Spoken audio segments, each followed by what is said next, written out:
Bom dia, queridos, graça e paz do Senhor. Hoje é domingo, aí você vai dizer assim, hoje é dia de eleição, é dia do povo brasileiro eleger o seu presidente. Aí eu te digo mais, hoje é domingo, sim, o dia do Senhor, o dia de estarmos na casa do Senhor, adorando ao nosso Deus, estudando a sua palavra através da escola bíblica dominical, servindo-o com alegria no coração. Depois, então, nós vamos cumprir o dever cívico e vamos lá votar no nosso candidato.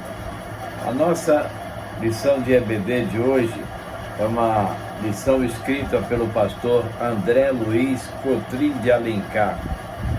O texto é Mateus 24 e 25. E o tema aqui, vede que vos tenho predito. Marcos 13, 23. O famoso sermão profético, também chamado Profecia do Monte das Oliveiras, está registrado nos 3 evangelhos sinóticos, respectivamente nos textos de Mateus 24 e 25 e Marcos 13, de 1 a 27, e ainda em Lucas 21, de 5 a 36. Nesse importante conjunto de ensinamentos, Jesus dá aos seus discípulos instruções acerca dos eventos do porvir, a fim de que estivessem preparados quando estes acontecessem. Ele não dá detalhes a respeito dos acontecimentos, mas orientações sobre o comportamento diante das circunstâncias. Muito mais do que falar sobre o quando, o Senhor focaliza suas palavras no como. Os ensinos do Mestre foram preciosos no enfrentamento daqueles dias difíceis vivenciados pelos cristãos do primeiro século e certamente continuam valiosos para os cristãos da atualidade. Interessante pensar que esta conversa entre Jesus e seus discípulos teve origem na admiração demonstrada por eles ao observarem as belíssimas edificações do Templo de Jerusalém. Os apóstolos nitidamente esperavam que o Senhor compartilhasse com eles do mesmo entusiasmo diante dos luxuosos adornos do templo. Frustrando suas expectativas, Jesus profetiza a respeito da completa destruição daquelas paredes imponentes.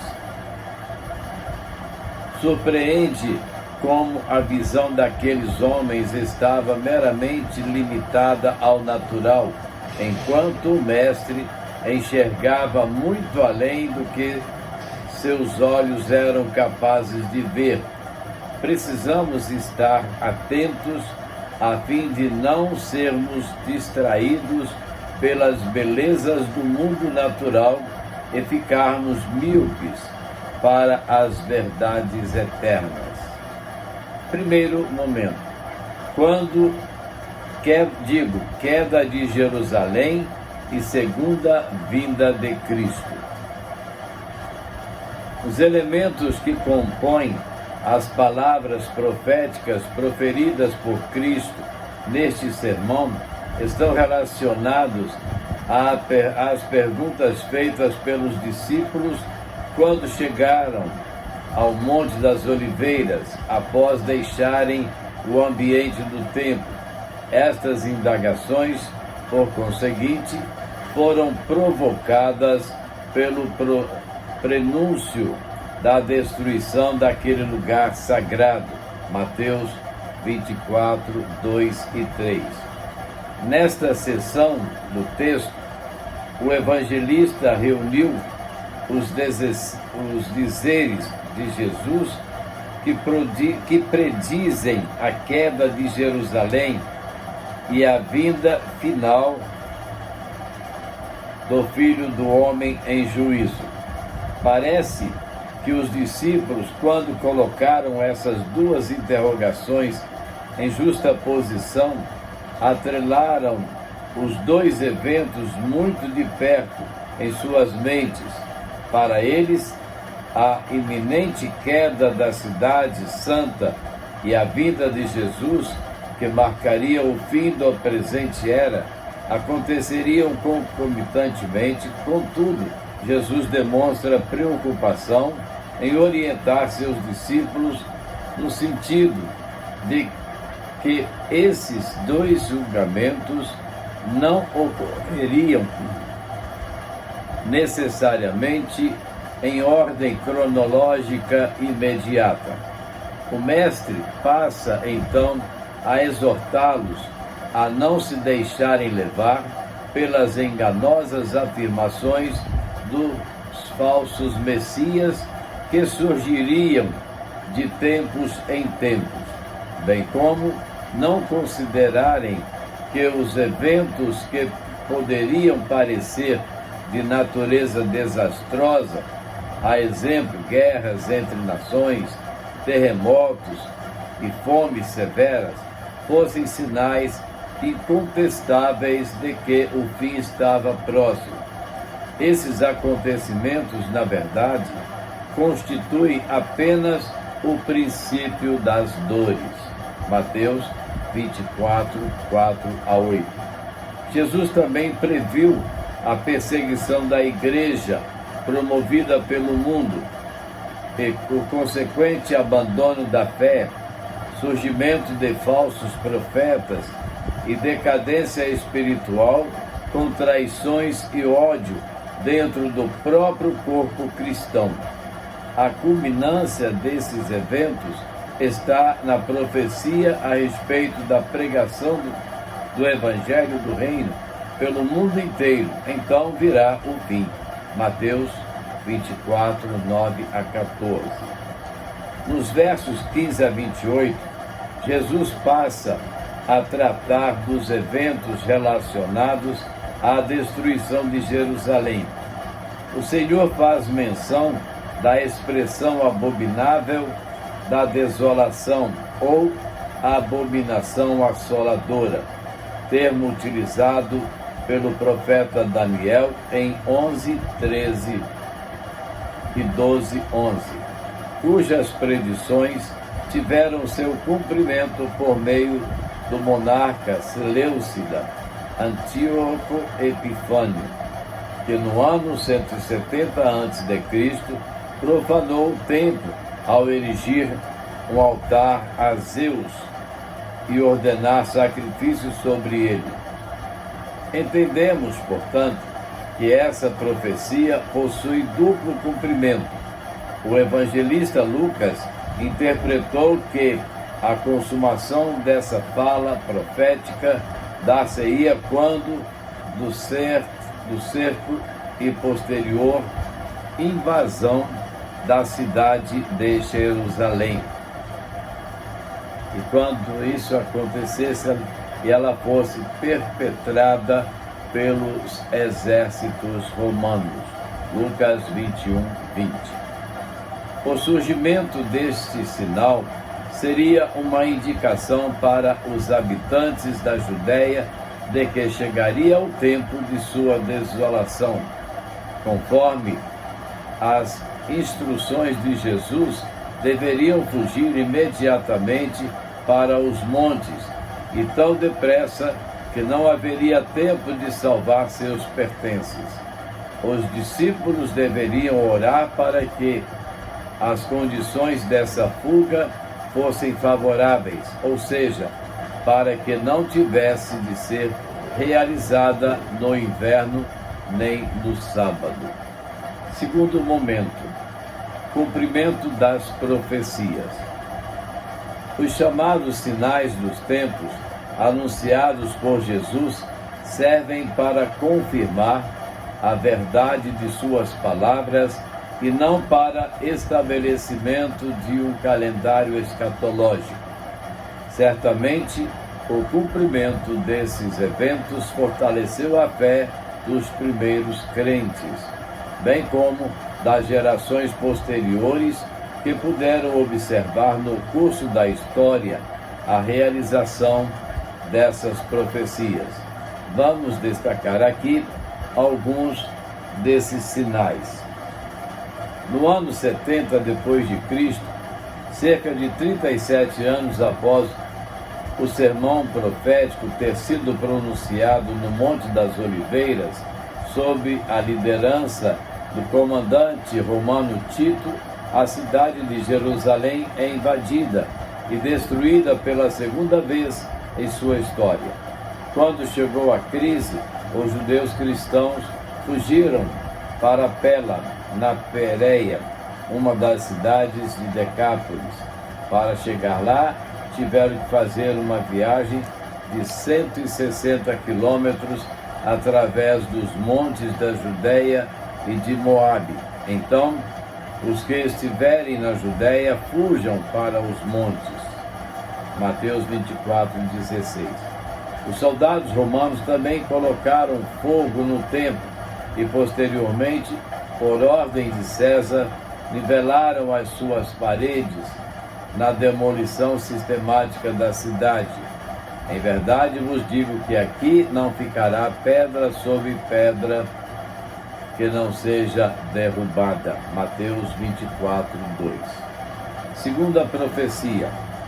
Porque virão muitos em meu nome dizendo, eu sou o Cristo, e enganarão a muitos. Mateus 24:5.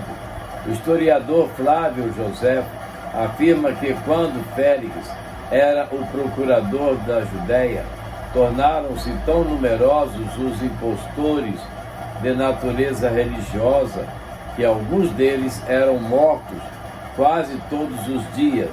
3 desses falsos cristãos, não mencionados no livro de Atos, Teudas, Judas da Galileia e o egípcio. Terceira profecia. E ouvireis falar de guerras e rumores de guerras. Quando lemos esta passagem, naturalmente pensamos nos inúmeros conflitos bélicos de nossa história recente. Contudo, é importante observar que os judeus do primeiro século vivenciaram o cumprimento dessas palavras ainda em suas épocas.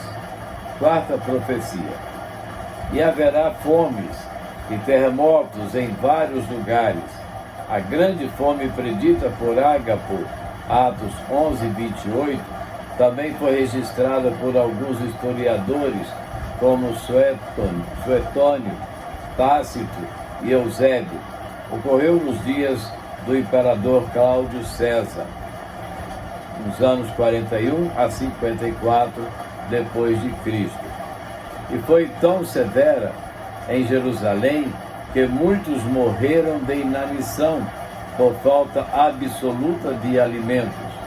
Ocorreram também vários terremotos nesse período, em Creta, 46 depois de Cristo, Apameia, na Frígia, Campanha, Laodiceia e Jerusalém, 67 depois de Cristo.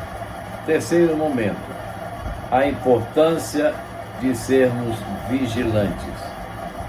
Jesus deixa claro neste sermão que não há meios de predizer os eventos precisos que precederão a vinda final do Filho do Homem, pois esses eventos serão tão inesperados como a vinda do dilúvio nos dias de Noé, ou o arrombamento de uma casa feito por um ladrão. O Mestre orienta seus discípulos a estarem preparados para o inesperado, conforme podemos observar na parábola do servo fiel e do infiel. Os que foram colocados por seu Senhor em posições de responsabilidade especial.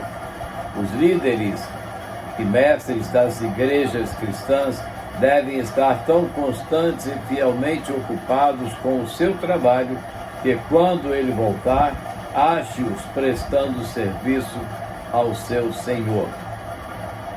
Lendo essas palavras, devemos estar preparados para o inesperado que possa vir. Nos faz lembrar, né? Quantas disputas nessa eleição de hoje. Dois candidatos e tantas discussões, tantos ataques um para com o outro, tantas dúvidas. Nós devemos estar preparados para o resultado. Por quê? Com certeza, não será eleito aquele que nós queremos, mas será eleito aquele que Deus permitir. E que nós sejamos preparados para os dias futuros. E sempre, como eu digo todos os dias na nossa devocional, na presença e na dependência do Senhor. O dever de vigiar mostra-se tão essencial que o Senhor Jesus insere em seu discurso 3 parábolas que tratam do sermão, 3 parábolas que tratam do senso de expectativas que precisa existir em todo aquele que aguarda pelo advento da segunda vinda do Senhor. Para garantir a atitude da vigência, cada geração deve considerar a possibilidade de estar vivendo nos últimos tempos e que todos esses acontecimentos podem ser completados dentro de um breve período. Pode ser ainda esse ano, quem sabe, não é? Não devemos estar na expectativa que vai demorar muito tempo. Então, para pensar e agir. Os discípulos ficaram admirados diante da beleza do templo. Assim como eles, nós também nos maravilhamos, mas com os encantos dessa terra, em detrimento das maravilhas dos céus. Esta semana, né, um grupo de irmãos nossos estiveram visitando a Europa, lá em Paris, Portugal, Espanha, e eles mandaram fotos maravilhados com a beleza da terra.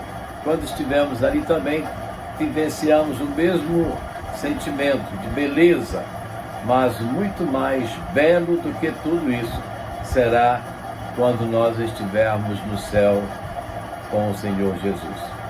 Segundo, pensar. Jesus alertou os seus discípulos quanto aos cuidados que deveriam tomar a fim de não serem enganados pelos falsos profetas, bem como não se deixarem alarmar pelos acontecimentos deste mundo. Prestemos atenção nessas palavras. E, finalmente, Jesus enfatizou a importância de nos mantermos alertas acerca da sua vinda. Precisamos cultivar o senso de expectativa de que o nosso Senhor voltará em breve. Breve virá o dia do Senhor e nós precisamos estar atentos mesmo para esse momento. Pode não ocorrer estando nós ainda vivos, mas pode ocorrer, não é? Então estejamos nós preparados. Muitos falam dos perigos, do caminho em que eu estou, mas não veem a luz que brilha ao redor por onde vou.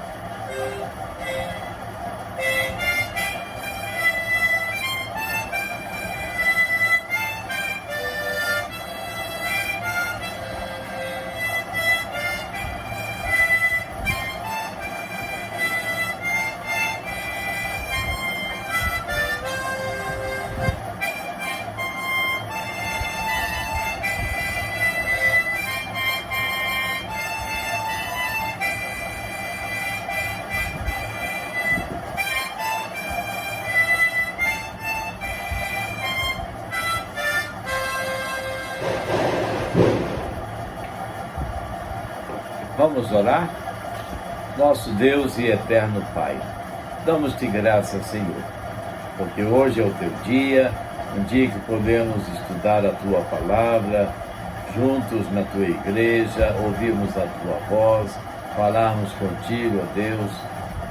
Capacita-nos, Senhor, para que possamos aprender mais e mais dos teus ensinamentos.